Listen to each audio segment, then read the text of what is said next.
Good morning students. Electricity के numerical portion को हम आगे बढ़ा रहे हैं। तो सबसे पहले मैं कल का सवाल दोबारा आपको बता दूं। कल का जो न्यूमेरिकल हम निकाल रहे थे उसका किसी बच्चे ने फीडबैक नहीं दिया, तो I am explaining it for you. तो क्वेश्चन गोज लाइक दिस कि हमारे पास एक टॉर्च बल्ब है रेटेड 2.5 वोल्ट और इसके बीच से जो करंट जो पास हो रही है दैट्स अबाउट 750 माइक्रो एम्पियर। हमें इसकी पावर कैलकुलेट करनी है और साथ में हमें इसकी रेजिस्टेंस भी देखनी है कितनी है, और साथ में हमें यह भी देखना है कि एनर्जी कंजप्शन कितना है इसका अगर इसको मैं 4 घंटे के लिए इस्तेमाल करता हूँ। सो आई होप आपको सवाल समझ में आ गया होगा। इट्स बिल्कुल सिमिलर है उस सवाल को जो कल मैंने आपको सॉल्व करके बताया था। तो मैं एक्सपेक्ट कर रहा था आपसे कि आप इसका सोल्यूशन मुझे व्हाट्सएप के थ्रू दे देंगे, बट अनफॉर्चुनेटली आप नहीं दे पाए। तो the question goes like this that we have got V is equal to 2.5 volt, that means the potential difference जो है इस सर्किट के अक्रॉस वो कितना है 2.5 वोल्ट, और जो करंट इस सर्किट से पास हो रही है वो है 750 माइक्रो एम्पियर। तो सबसे पहले हमने इस माइक्रो एम्पियर को एम्पियर में चेंज किया। It is about 0.75 ampere, understood. और टाइम जितने टाइम के लिए इस इलेक्ट्रिक एनर्जी को कंज्यूम किया जा रहा है वो 4 घंटे है। तो let's calculate first of all the power of the bulb. Power of bulb को जब मैं फॉर्मूला यूज करूंगा वो V इंटू आई का फॉर्मूला है, ये हम कर चुके हैं। तो मैंने यहाँ पर इसका सोल्यूशन निकाला हुआ है। तो पावर ऑफ बल्ब जब मैं कैलकुलेट करने जा रहा हूँ P की वैल्यू, तो P की वैल्यू जो है वो इक्वल है V इंटू आई। तो V मेरे पास 2.5 है और I जो मेरे पास 750 माइक्रो एम्पियर था उसको मैंने कन्वर्ट किया एम्पियर में। 750 माइक्रो एम्पियर था, इसको मैंने एम्पियर से एम्पियर में कन्वर्ट कैसे किया, डिवाइडेड बाय 1000, ये आया मेरे पास 0.75।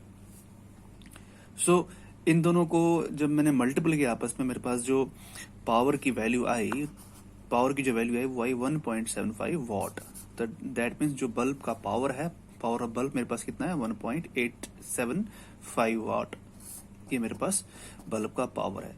तो साथ ही साथ अब मुझे इसके लिए जो निकालना था आर की वैल्यू कैसे निकालूंगा, जैसे वो पता है कि जब मेरे पास V भी गिवन हो I भी गिवन हो तो आर में सिंपली ओम्स लॉ के थ्रू निकाल सकता हूं by Ohm's law. Ohm's law में मैंने यहाँ पर V equal to I R का फॉर्मूला लिख दिया है, R equal to V upon I. और जब मैंने इनकी वैल्यूज पुट यहाँ पर की तो मेरे पास जो R की वैल्यू आ रही है वो 3.3 ओम्स आ रही है, 3.3 ओम आ रही है। सो मेरे पास अब R की वैल्यू भी मेरे पास आ गई। R मतलब रेजिस्टेंस जो इस सर्किट में है वो वैल्यू कितनी आ गई मेरी 3.3 ओम।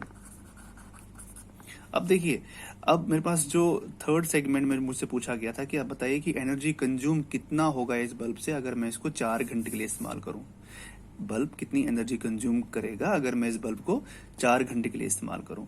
तो देखिए, मैंने एनर्जी कंजप्शन का जो फॉर्मूला है E equal to P into T वही मैंने यहाँ पर लिख दिया है, क्योंकि P equal to E upon T आता है। मैं आपको कई बार बता चुका हूँ, P is equal to E divided by P. The power rating of an electric appliance is energy consumed per unit time. तो E will be equal to P into T. तो P की वैल्यू मेरे पास ऊपर आई हुई है 1.875 what, और time जो है वो 4 घंटे का है। जब मैंने इसको आपस में वैल्यू निकाली तो ये मेरे पास आया कितना 7.5 वाट आर, क्योंकि ये घंटों में है। अगर मैं इसको सेकंड्स में चेंज करूं तो मुझे 7.5 इंटू 3600 करना पड़ेगा। It will be equal to 27,000 joules. So ये न्यूमेरिकल आपको मैंने होमवर्क दिया था, तो अब आप इसको देख लीजिए मैंने कैसे किया है और कोशिश कीजिए इसी टाइप के न्यूमेरिकल सोल्व करने की। Let's move to the another question. तो दूसरा न्यूमेरिकल जो हम कर रहे हैं वो ये है कि हमारे पास we have got 2 coils of resistance 3 ohm and 6 ohm. मेरे पास 2 कॉइल्स है जिनके रेजिस्टेंस 3 ओम और 6 ओम है। इनको मैंने सीरीज में कनेक्ट किया है। अक्रॉस है बैटरी ऑफ EMF 12 वोल्ट। हमें क्या निकालना है, find the electrical energy consumed in 1 minute. Electrical energy 1 minute में कितनी कंज्यूम होगी इन रेजिस्टर्स से, 3 और 6 ओम का जो रेजिस्टर्स है इनसे कितनी इलेक्ट्रिक एनर्जी कंज्यूम होगी, और जब ये सीरीज में जुड़े हुए हैं। ठीक, देखिए सीरीज में जुड़े हुए हैं इतना तो मुझे पता लग गया कि जो हमने पिछले लेक्चर्स पढ़े थे कि जब भी R is connected in series, उस टाइम जो करंट है वो कांस्टेंट रहेगी। दैट मीन्स अगर मैं करंट की वैल्यू इस सर्किट के लिए कैलकुलेट करता हूँ वो 3 ओम और 6 ओम के लिए दोनों के लिए बराबर होगी। तो अगर सवाल आपको मैं दोबारा समझाऊं कि अगर मेरे पास 3 ओम और 6 ओम के दो रेजिस्टेंसेस हैं जिनको मैंने सीरीज में कनेक्ट किया है और इनके अक्रॉस जो पोटेंशियल डिफरेंस है वो कितना है 12 वोल्ट का। EMF actually means electromotive force, तो इसको पोटेंशियल डिफरेंस भी हम कह सकते हैं। तो वो कितना दिया गया है 12 वोल्ट। और हमें बताना है कि हर एक रेजिस्टर जो है वो कितनी इलेक्ट्रिक एनर्जी कंज्यूम कर रहा है अगर मैं 1 मिनट के लिए इसको यूज करता हूँ। ठीक है, तो जैसे कि मुझे पता है कि टोटल रेजिस्टेंस, जब रेजिस्टेंस सीरीज में होता है तो नेट जो आर की वैल्यू आती है वो इंडिविजुअल्स आर का सम होता है। जैसे हमें पिछली बार पढ़ा था कि resistance in series is equal to number of resistors उनका सम। तो मेरे पास यहाँ पर दो हैं 3 ओम एंड 6 ओम, इन दोनों का मैं ऐड कर लिया तो 3 + 6 = 9 ओम। अंडरस्टूड। जैसा कि मैं आपको बताया अभी कि करंट जो है वो इस सर्किट में कांस्टेंट रहेगी, तो करंट जो है उसकी वैल्यू I है, I = V/R। V की मेरे पास वैल्यू 12 है और R की मेरे पास अभी वैल्यू आई 9 की। तो मेरे पास जो करंट की वैल्यू आई इस सर्किट में वो मेरे पास आई 3 × 4 = 12, 3 × 3 = 9, 4/3 एम्पियर। तो इस सर्किट में से जो करंट पास हो रही है this is equal to 4.3 ampere. अब देखिए मैं आपको बोल चुका हूं कि जब हमारे पास इलेक्ट्रिक रेजिस्टर्स जो है जब सीरीज में होते हैं तो उसमें I जो है वो कांस्टेंट रहता है। तो हमारे पास जो I है ये कांस्टेंट रहेगा दोनों R के लिए, 3 ओम के लिए भी और 6 ओम के लिए। अब मेरे पास इलेक्ट्रिक एनर्जी मुझे निकालनी है जब 3 ओम में से ये करंट पास हो रही होगी 4.3 एम्पियर की, जब करंट 3 ओम से पास हो रही होगी, 3 ओम वाले आर से पास हो रही होगी। अब तब उस टाइम मुझे निकालना है कि एनर्जी कंजप्शन कितना होगा। तो इस टाइम मैं कौन सा फॉर्मूला पर यूज करता हूँ, शाबाश, joules heating effect, H = I²/RT। उस टाइम देखिए जो ये हीट प्रोड्यूस्ड होगी इस टाइम यही वर्क डन की शक्ल में होती है, ये आपको बता चुका हूँ, और ये वर्क डन जो है एनर्जी की शक्ल में हमें मिलता है। तो दैट मीन्स ये इसकी वैल्यू जो होगी वो होगी I²/RT। अब मैं रेस्पेक्टिव वैल्यूज यहाँ पे पुट करने लगा हूँ। I की वैल्यू 4.3, I की वैल्यू 4.3, I² इंटू RT है, तो दैट मीन्स I² 4/3 का स्क्वायर इंटू R मेरे पास 3 आ चुका है पीछे, इंटू 60। अब T मैंने 1 मिनट की जगह 60 सेकेंड ले लिया है। ठीक है,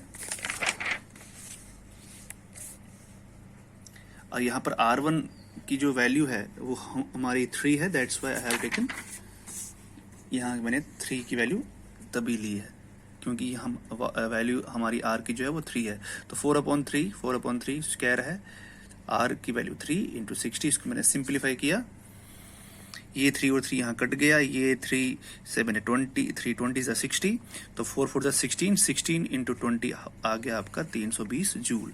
तो जब आपका R रेजिस्टेंस आपकी जब 3 ओम थी, पीछे वाला जब हमने यहाँ पर इस 3 ओम को लिया, इसके बीच से जब करंट जा रही थी 4/3 एम्पियर की, 4/3 एम्पियर की जब इस 3 ओम से करंट जा रही थी 1 मिनट के लिए, फॉर 1 मिनट, तब आपकी जो वैल्यू आई वो क्या आई, इलेक्ट्रिकल एनर्जी जो उस टाइम कंज्यूम हुई वो आपके पास आई 320 जूल। सिमिलरली जब R2 6 ओम के जरिए 6 ओम के थ्रू आपकी 4.3 एम्पियर की करंट जाएगी तो उस टाइम भी आपकी वैल्यू कुछ ना कुछ जरूर आएगी। तो हमने यहाँ पर निकाल ली है, यहाँ पर हमारी R की वैल्यू जो रहेगी वो 6 रहेगी क्योंकि यहाँ पर R रेजिस्टेंस दूसरा वाला है जो सीरीज में कनेक्ट था। तो 4/3 का स्क्वायर 60 T के बदले मैंने फिर से यहाँ पर 60 सेकंड ले लिया और यहाँ पर R2 की वैल्यू मैंने 6 ले ली, इसको मैंने सिंप्लीफाई कर दिया, 3 2 = 6, 3 20 = 60, 4 4 = 16, 16 2 हो गया 320, 320 16 2 32 हो गया, 32 को मैंने जब 20 से मल्टीप्लाई किया तो आपका वैल्यू 640 जूल्स आ गया।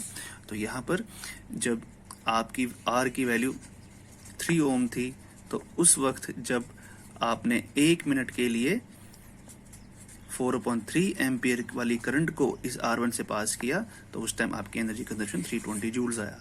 और जब आपने R2 6 लिया था और उस वक्त जब आपने सेम करंट 4/3 एम्पेयर की करंट को 1 मिनट के लिए इसके थ्रू चलाया तो उस टाइम आपकी एनर्जी कंजप्शन 640 जूल्स आई। तो यही वैल्यू आपको कैलकुलेट करनी थी। तो ये दो न्यूमेरिकल्स थे। मैं उम्मीद करता हूँ आपको न्यूमेरिकल्स समझ में आए होंगे, तो आप ऐसे ही न्यूमेरिकल्स आगे को ट्राई कीजिएगा। Thank you very much.